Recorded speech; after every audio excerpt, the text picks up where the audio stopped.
In today's news, the government withdraws the Register of Interests Act following backlash from public officers. The Honorable Julian Fraser is calling for government to find electricity cost solution. Premier Wheatley hopes to continue with unity government beyond the next general election. Language barriers and difference in cultural practices are among some challenges faced by the environmental health officers. Sister Islands Coordinating Committee holds meeting, and CIBC First Caribbean to host Hike for Cure, a walk for the Cure Fundraiser. All this when 284 News returns. Yo, everything good, Dad? Aye. This thing got me one way, Daddy. What do you mean? Ever since I hook up with this thing, I can't eat, I can't sleep. This is the first thing I touch it when I reach home. What do you really? Hey, this ain't like you, know. Dad, this thing got me staying home, keeping out of trouble me. Wow. What your name is? Shit. I talking about my CCT life. Don't worry about missing your favorite series, sports, news, and local programming. Come to CCT today and sign up for CCT Live to access over 80 channels. CCT Live. Bring it home. 1 month free trial turn into 5. 5 months turn into, well, you know I huff. I watching ball. I been watching football. Dad, Nickelodeon, Paw Patrol. I am hooked. Hook, I tell you. Welcome everybody. It's Friday, July 15th, 2022. A fantastic Friday to each and every one of you. I'm Ron Grant, coming to you live and direct from Tortola in the Virgin Islands. Of course, thank you so much for joining us. Beginning our newscast on the local scene. The Government of National Unity has withdrawn the Register of Interests Acts 2022 following a huge backlash from sections of the BVI public. Premier and Minister for Finance, Dr. the Honorable Natalia D. Wheatley, moved the motion in the House of Assembly on Thursday after stating that he received several letters from public servants on their many concerns relating to the act. Among those writing to the Premier was the Virgin Islands Civil Servant Association, which has had more time, say they need more time to fully comprehend the entire scope of the act. In no uncertain terms, public servants made it clear that they had challenges with the bill and needed more time. I asked for public servants to put their concerns in writing and send it to me before this House session. I was written to by several public servants. I was written to directly by the Civil Service Association, whose president is Ms. Sasha Flatts. And the Civil Service Association, among other things, requested more time to consider this new bill.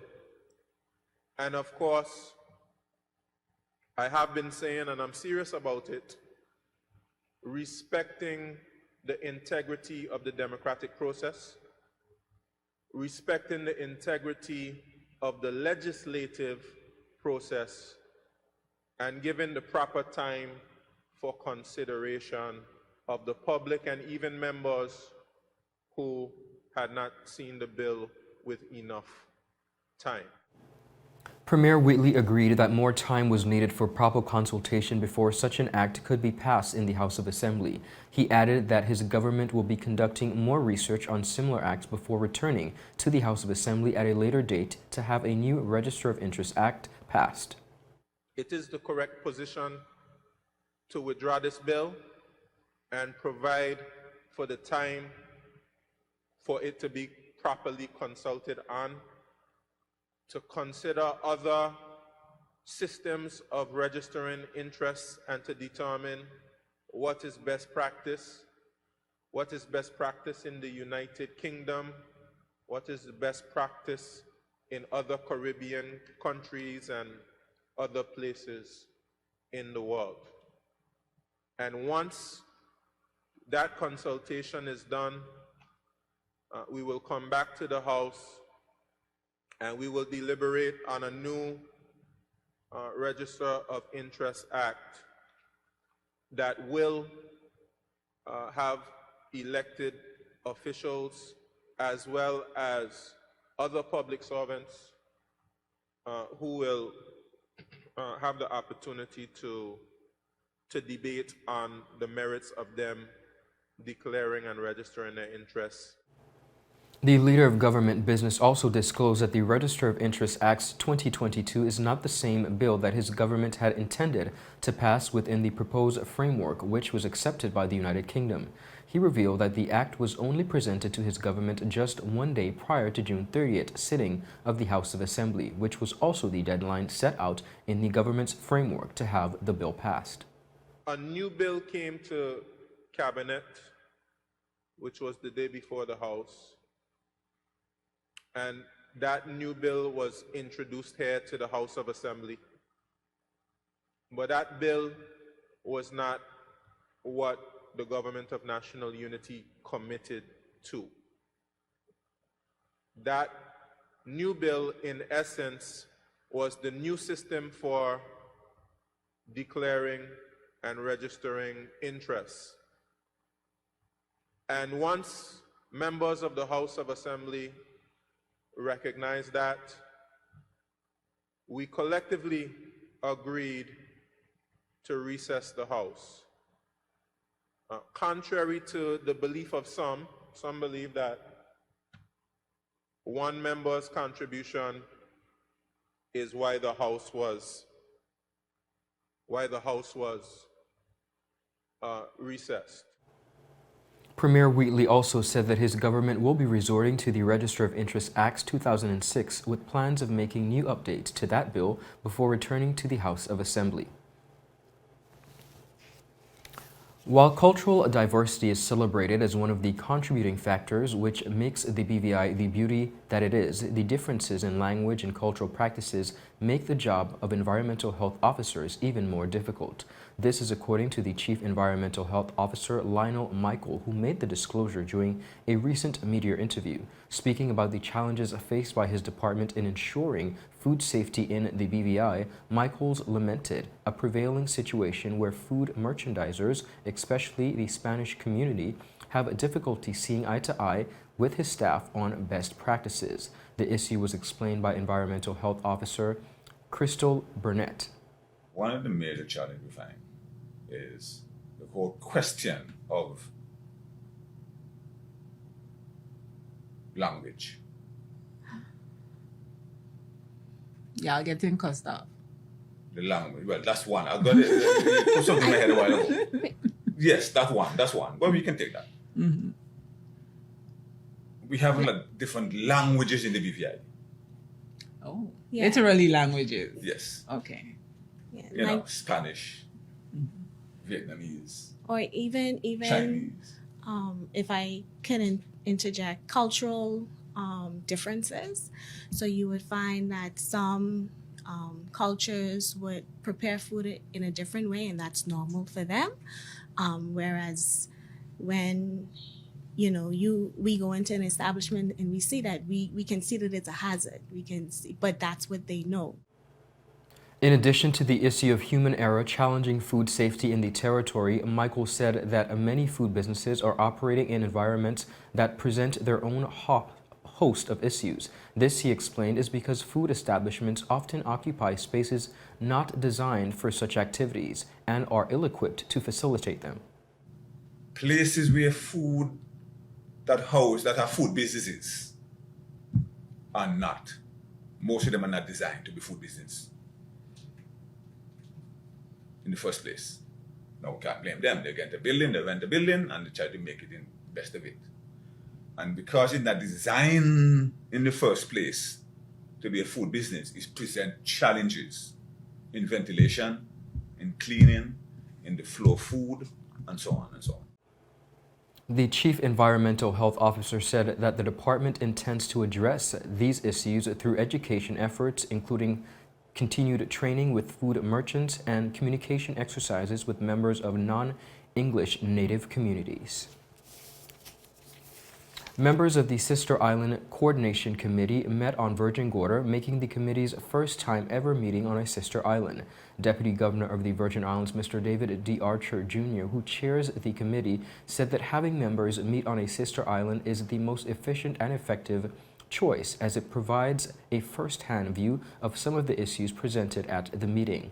These issues are logged in a Sister Islands matrix, a spreadsheet that is managed and maintained by the Sister Islands coordinator and the district offices. The spreadsheet outlines the concerns on each of the sister islands and is said to be an important tool used to help guide the meetings. The Deputy Governor said concerns are listed through discussions with ministry and permanent secretaries and departments and units heads, who also provide status updates and completion notes to the committee at the meetings. Members also had the opportunity to visit departments under their respective ministries. Mr. Archer said, and I quote, "Meeting on the Sister Islands directly allows the CIBC to address issues more effectively.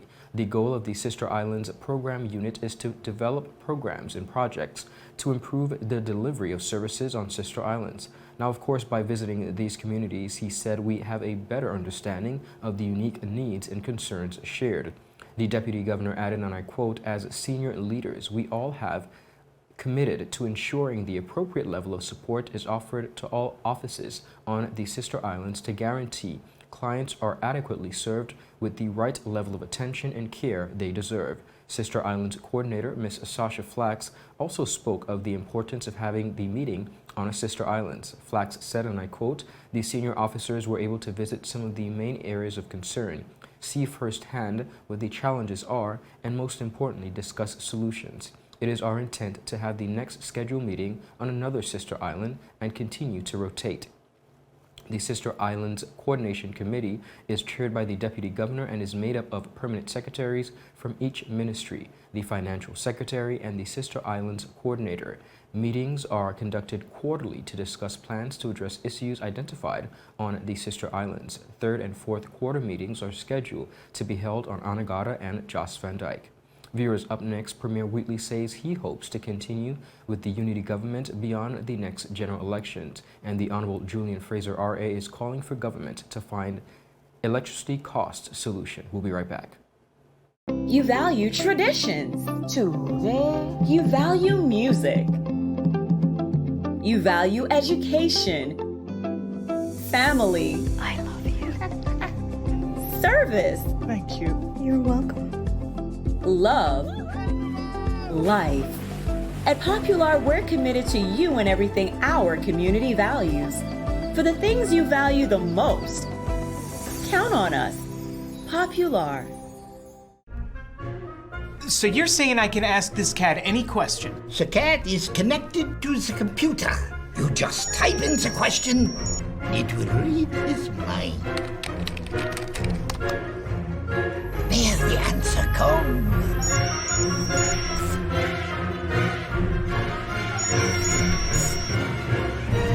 You're the man! I've been looking for this for weeks.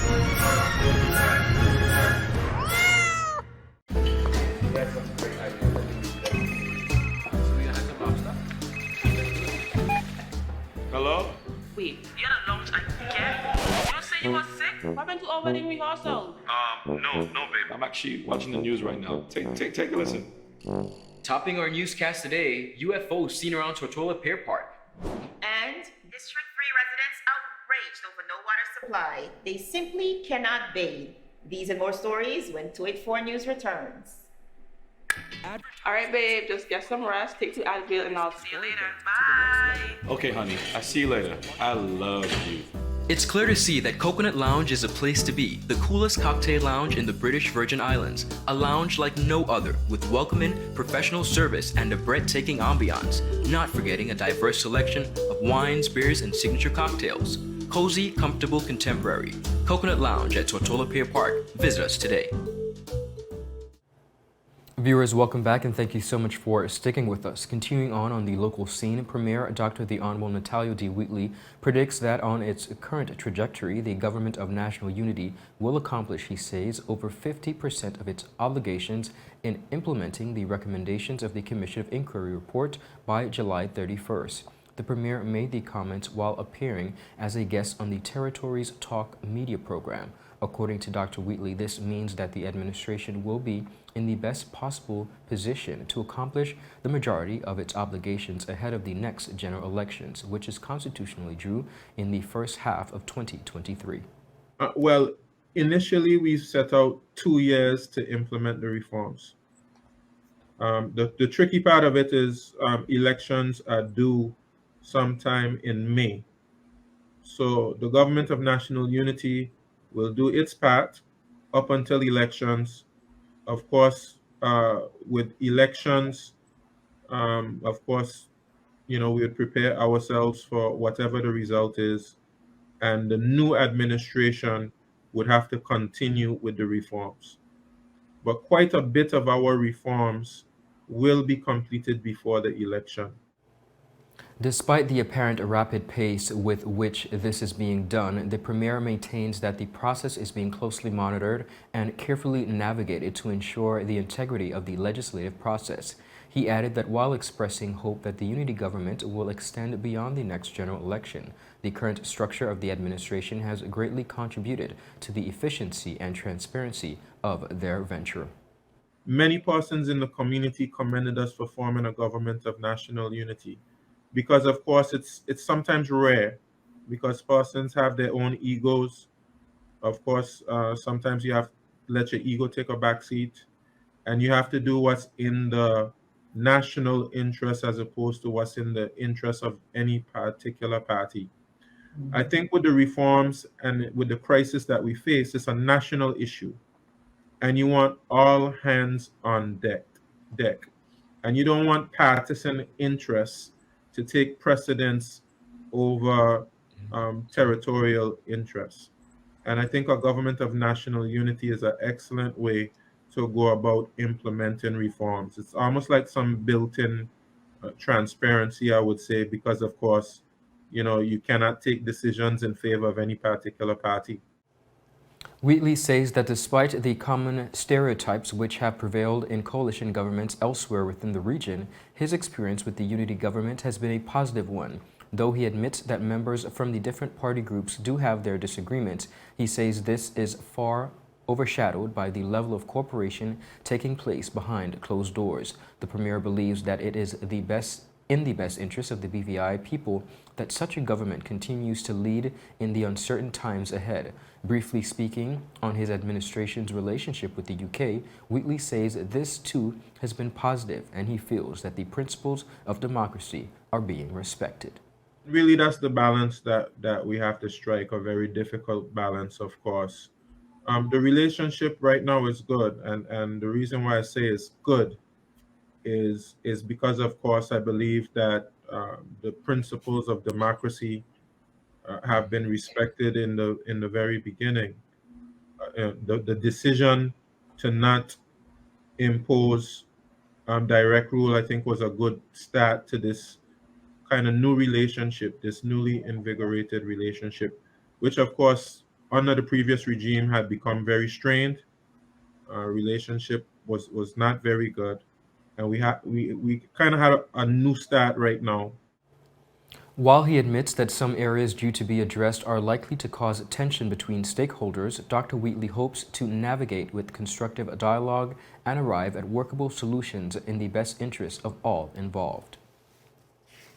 Opposition leader, the Honorable Julian Fraser RA, is calling for the government to ease the burden of the rising cost of electricity bills being faced by residents. Fraser made the appeal in the House of Assembly on Thursday, stating that parents should not be forced to choose between either paying their electricity bills or feeding their children.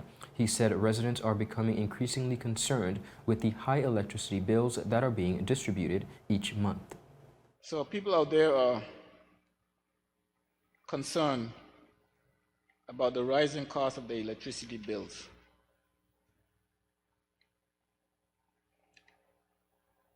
I'm saying it here, Madam Speaker, because our government, like governments everywhere, has a responsibility to its citizens to ensure that they have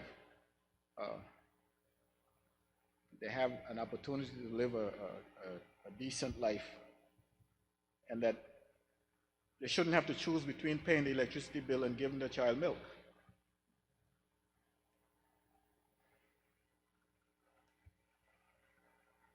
So I want the Premier and his ministers who are responsible for the cost of electricity to take a look and see what impact this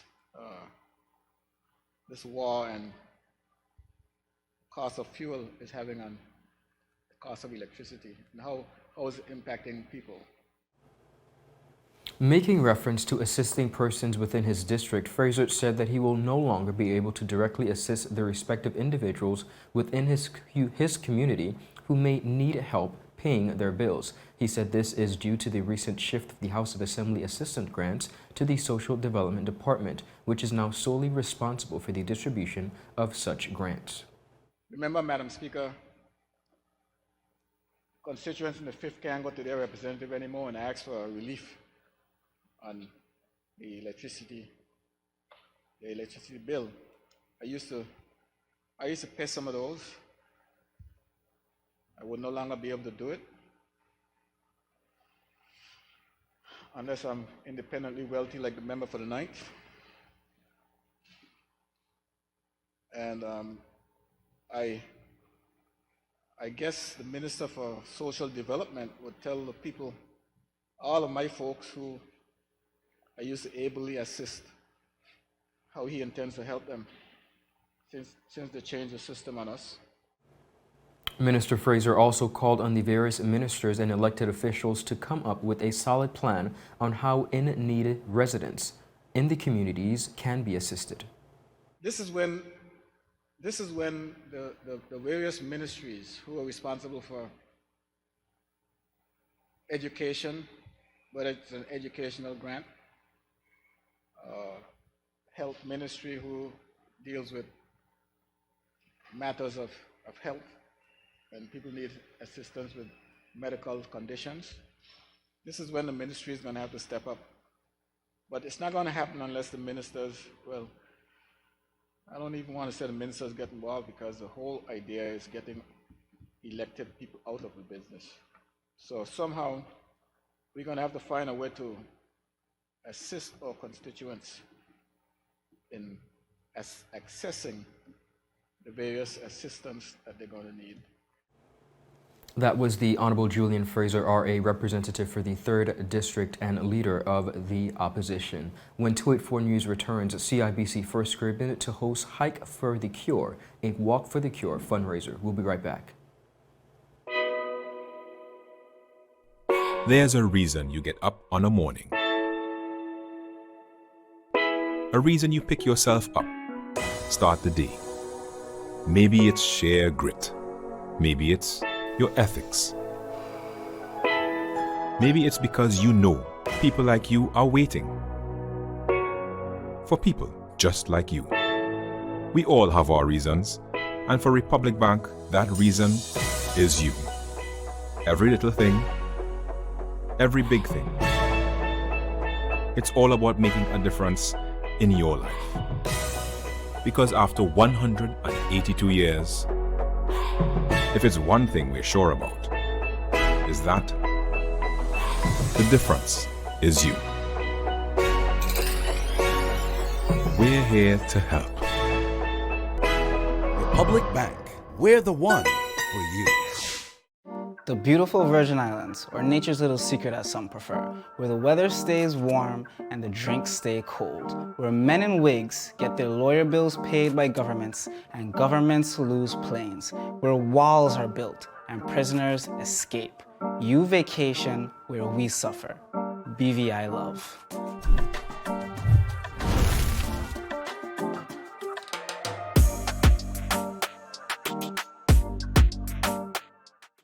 Is business slow, cash flow down, hosting an upcoming event? We can help. Advertise with 284 Media and take your business or event to the next level by enhancing your present marketing and messaging strategies. Allow our team of experts to create a personalized ad that sets your business apart from all the rest. This could be your business or event. So, what are you waiting for?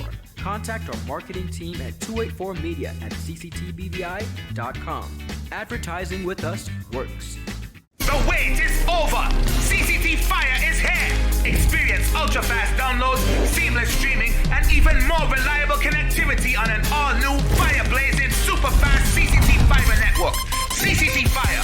Bring it home and upgrade today. Brilliant Hands and Minds tutoring services, one-on-one tutorials in math and English, intense homework assistance, academic enrichment, school projects, effective communication and public speaking development, sign language for adults and children on Saturdays only. Registered with the Virgin Islands High School Certificate Program, Brilliant Hands and Minds can help you too. Offering intense curriculum-based training to help you or your loved ones get their high school diploma. It's time to make your family's education a #1 priority. Hurry, space is limited. Brilliant Hands and Minds Learning Center.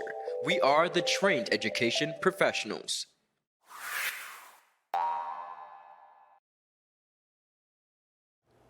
Viewers, welcome back. CIBC First Caribbean and the BVI Cancer Society are teaming up with Hike BVI to host a hike for the cure on Saturday, July 16th as part of the local campaign for the region's largest cancer fundraiser, CIBC First Caribbean's Walk for the Cure. The hike will start at 5:30 a.m. from Mount Healthy National Park and will end at the Pineapple Farm in Bruce Bay. All proceeds of the $25 participation fee will go to the Walk for the Cure donation fund. While persons can pay on the day, it is also possible to register and pay in advance at the Roadtown branch of bank or with Hike BVI. We are excited to add that we will have a fun and informative hike to our Walk for the Cure fundraising efforts, said Mr. Fabian Devonish, Branch Manager, Retail, Platinum, and Business Banking at CIBC. CIBC First Caribbean and Walk for the Cure said Seth Graham of Hike BVI was very enthusiastic in his agreement to not only lead the hike, but also in his readiness to donate all monies raised to the Cancer Society funds towards this fundraiser. Classed as a moderate level trail of approximately 2.5 hours, the hike includes an education and the local flora, fauna, and their medicinal properties, as well as an insight into the history of the area and the people that lived there. The final stop at the only pineapple farm in the BVI will provide the audience with the Pineapple Man, an opportunity to hear his story on cultivating the intensely flavored fruit and a chance to enjoy its taste. CIBC First Caribbean and the BVI Cancer Society have set a target of $50,000 for this year's Walk for the Cure campaigns. We are continuing to see sponsors joining in our efforts of raising funds for the BVI Cancer Society, said Devonish, and he continued by saying, we are confident that with the continued support of the private sector and the participation of the public in our Walk for the Cure events, we will meet our 2022 target that we set after we raised $35,000 in 2021, the single largest ever donation received by the BVI Cancer Society. The Walk for the Cure launched on June 18th with the Men in Pink at the Queen Elizabeth II Park. The Hike for the Cure will be followed by the Hunt for the Cure car rally treasure hunt on Saturday, September 17th, 2022, and the Walk for the Cure will take place on Saturday, October 8th, 2022. Viewers, that is all the time we have. I want to thank you so much for tuning in and, of course, spending this week with me. I am Ron Grant reporting for 284 News. I will see you on Monday. Do have a beautiful rest of the day. Happy Friday. Bye-bye. A show poised to help guide modern-day men into 21st century distinguished gentlemen. It doesn't always involve suits and, bow ties, but raw, real-life lessons that translate to grounded, community-minded, well-rounded men. This season, I'm taking you on an entirely different journey, from chefs to dancers, philanthropists, communications specialists, and much more. I'm heading outside in the field to share the journey of some of the BVI's best and brightest men. From East End to West End, Bojangada, Jackson Lake, not forgetting Antigata. Our Virgin Islands gentlemen are doing the damn thing, and I'm so proud. Get ready to reason, reflect, and redirect. We are the movers and shakers of this generation, and we ain't afraid to show it. The Art of a Distinguished Gentleman, Season 3 by yours truly, Ron Grant, raising a generation.